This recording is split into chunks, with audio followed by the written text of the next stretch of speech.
El equipo de Time Team ha obtenido la singular oportunidad de investigar estos dos importantes sitios. Estamos buscando en algún lugar de esta esquina. Exactamente dónde, no lo sabemos. Durante siglos se dio por hecho que el rey Enrique VIII descansaba sin ser molestado en una tumba real acorde con su poder. La historia prometía permanencia, ceremonia y control, incluso después de la muerte. Pero, para gran desilusión, aquella promesa tan esperada resultó ser completamente falsa, y cuando con gran expectación la cámara oculta bajo la capilla de San Jorge fue por fin abierta, lo que allí se reveló dejó absolutamente atónitos a todos los presentes. La cripta, en absoluto, se asemejaba al sereno y ordenado lugar de descanso que la historia había imaginado, y aquello que se encontraba en su interior desafiaba por completo todas las expectativas. El legendario rey que se negó a descomponerse. Al final de su vida, el rey Enrique I ya no era aquel monarca atlético y vigoroso que solía dominar con maestría los torneos y la animada vida en la corte. Relatos contemporáneos de la corte Tudor describen a un soberano gravemente enfermo que apenas podía moverse por sí mismo sin la ayuda de otros. Su cuerpo había alcanzado un tamaño tal que se necesitaban mecanismos de elevación para poder sacarlo de la cama. Sus piernas estaban cubiertas de úlceras profundas y abiertas, heridas que simplemente no lograban cicatrizar. Y los testigos escribieron que el olor de las heridas infectadas llenaba las habitaciones antes incluso de que el rey entrara. Algunos médicos posteriores especularon sobre enfermedades metabólicas o fallos circulatorios, pero, sin lugar a dudas, lo más crucial y significativo ya se hacía completamente manifiesto en aquel preciso momento. La condición física del rey Enrique estaba sufriendo un progresivo y alarmante deterioro muchísimo antes de exhalar su postrer aliento. Cuando Enrique murió en enero de 1547, los embalsamadores se enfrentaron a un desafío que superaba todo lo que los métodos funerarios de la época Tudor podían manejar. En aquel entonces, el antiguo proceso de embalsamamiento se basaba principalmente en el uso de especias, aceites, alcohol y vendas de lino. Estas técnicas, aunque eficaces para retardar la descomposición en un cuerpo que todavía se encontraba en condiciones normales, ofrecían un control extremadamente limitado sobre aquellos que ya habían comenzado su proceso de descomposición. La considerable envergadura de Enrique complicaba aún más la situación. Requería un féretro de un tamaño excepcionalmente grande, el cual debía estar forrado con gruesas láminas de plomo. Estos ataúdes estaban específicamente diseñados para contener fluidos y evitar la propagación de olores, pero inevitablemente también atrapaban los gases internos.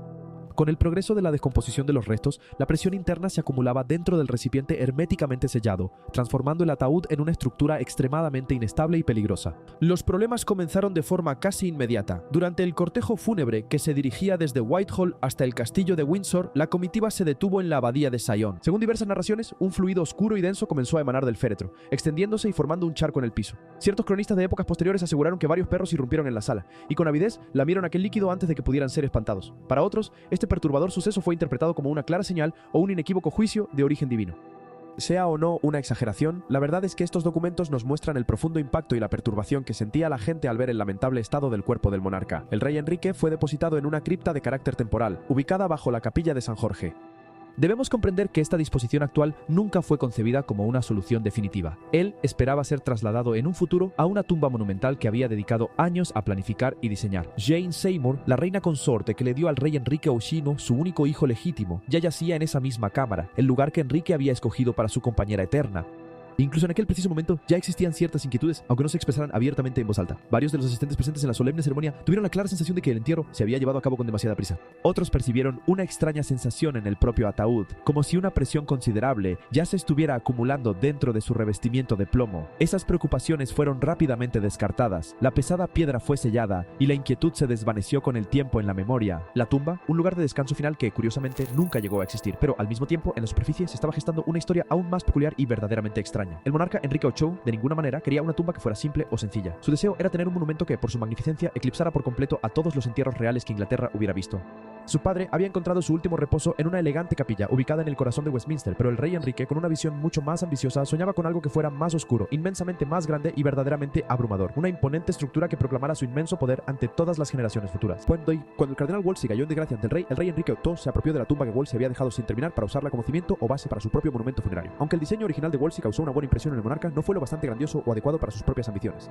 Enrique ordenó una expansión tan grandiosa que lo transformó por completo, dejándolo irreconocible. Se añadió mármol negro, ángeles dorados, figuras de profetas y apóstoles, además de efigies de tamaño real de él y de Jane Seymour. Artistas italianos fueron llevados a Inglaterra para trabajar, escultores y también orfebres de gran habilidad realizaron obras en columnas, candelabros, paneles con relieves y figuras de gran tamaño verdaderamente monumentales. Una imagen a escala real de Enrique fue fundida mientras aún vivía, conservando el rostro de un monarca que se negaba a mostrarse debilitado, incluso descanso en la muerte. El gran monumento se encontraba despiezado, sus partes dispersas en diversos talleres y almacenes, muy cerca de Westminster, aguardando el momento de ser finalmente ensambladas para formar una imponente estructura que llenaría por completo su propia capilla. Sin embargo, ese esperado día jamás llegó a materializarse. La guerra vació por completo el tesoro real.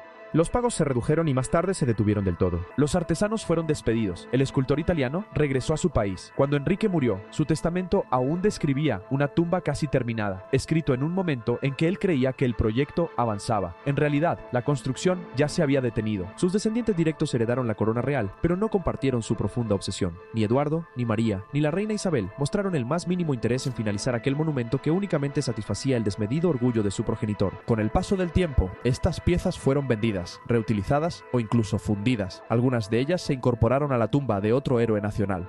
Otras desaparecieron en las iglesias a lo largo de Europa. La tumba real más grandiosa que Inglaterra estaba destinada a haber contemplado se desvaneció sin dejar rastro en los anales de la historia, mientras Enrique permanecía en el olvido dentro de una cámara que jamás fue concebida como su lugar de descanso final. Así, la majestuosa bóveda se esfumó.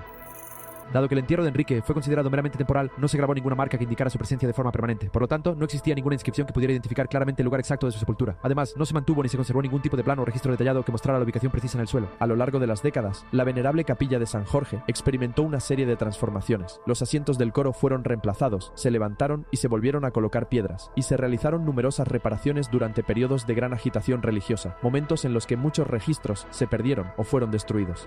Con el paso del tiempo, ni siquiera los propios miembros del clero lograban identificar con precisión la losa o la piedra exacta bajo la cual descansaban los restos del rey Enrique. A los visitantes que llegaban al lugar se les informaba que el monarca reposaba en algún punto impreciso bajo el área del coro, pero la verdad es que nadie era capaz de señalar el sitio exacto con absoluta certeza.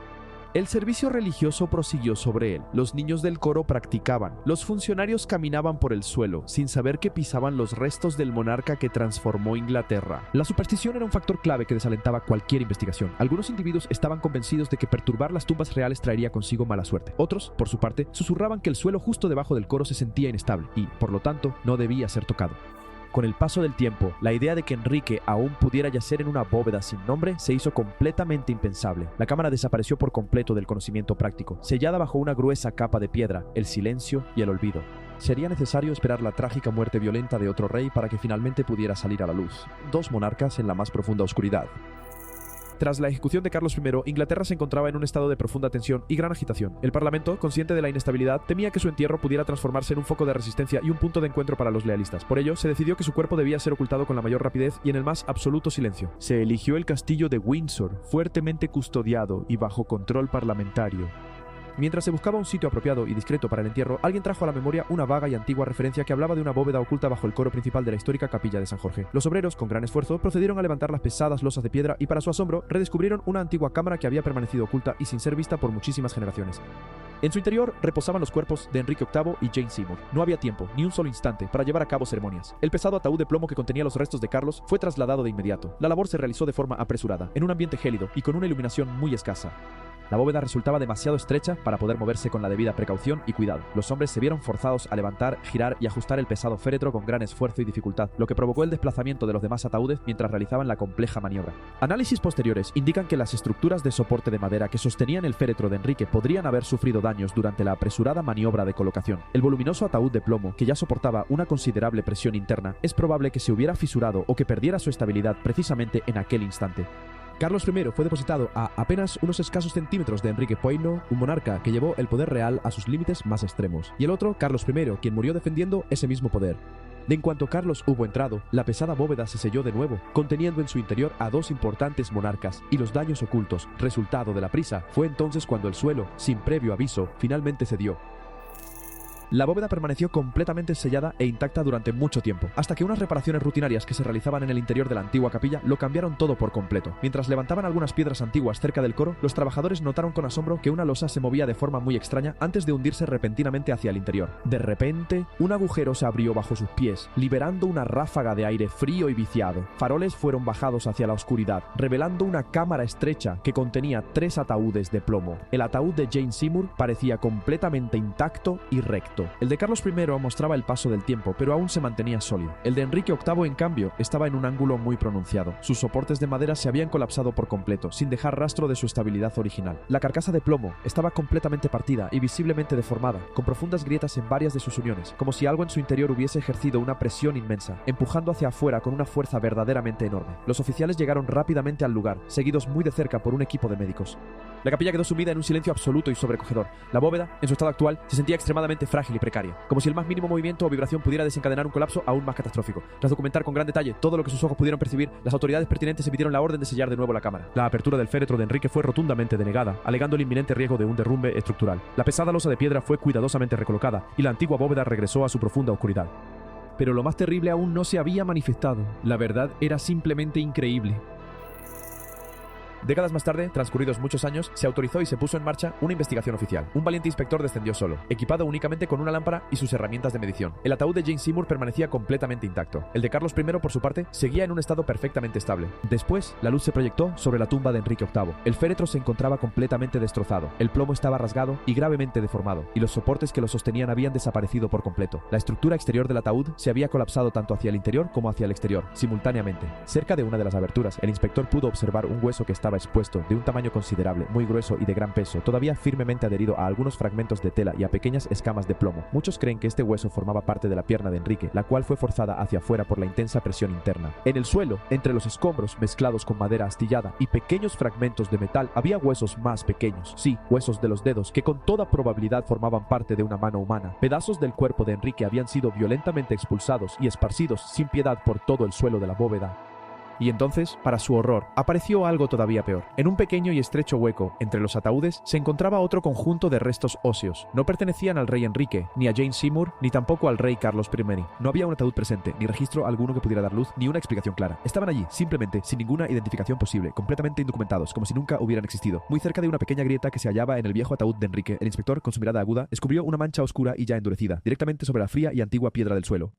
La apariencia de aquel líquido, su aspecto, coincidía de manera inquietante con las descripciones detalladas del fluido que había sido reportado en la antigua abadía de Siam, precisamente durante el solemne cortejo fúnebre del rey Enrique. Ya sea que se hubiera filtrado de inmediato o a lo largo de muchísimas décadas, la extraña conexión perturbó profundamente a todos los que tuvieron la oportunidad de leer aquel informe. Enrique VIII no descansaba en paz. Su cuerpo no estaba íntegro en su majestuosa tumba, yacía en un ataúd completamente destrozado y profanado. Su cuerpo había sido forzado a salir por el plomo rasgado y roto, rodeado de restos humanos dispersos y un enigma aún sin resolver, un misterio. Consecuencias. Estos hallazgos recientes obligaron a los historiadores y a los expertos médicos a replantearse los últimos años de la vida de Enrique. El hueso visible de la pierna corroboraba los testimonios acerca de una infección seria y una marcada hinchazón. Los fragmentos de tela encontrados sugerían que las vestiduras funerarias habían resistido mucho más tiempo de lo esperado, posiblemente debido a que estaban fuertemente presionadas contra el hueso por el colapso del ataúd. Los métodos de embalsamamiento de la época Tudor, que hasta entonces se habían considerado como puramente teóricos, de repente encontraron una sólida y tangible evidencia física que los respaldaba. No obstante, los restos óseos que aún no han podido ser plenamente identificados continúan representando el mayor y más intrigante misterio. Algunos expertos creen firmemente que estos huesos podrían haber pertenecido a un entierro que fue alterado o removido de su lugar original justo debajo de la capilla.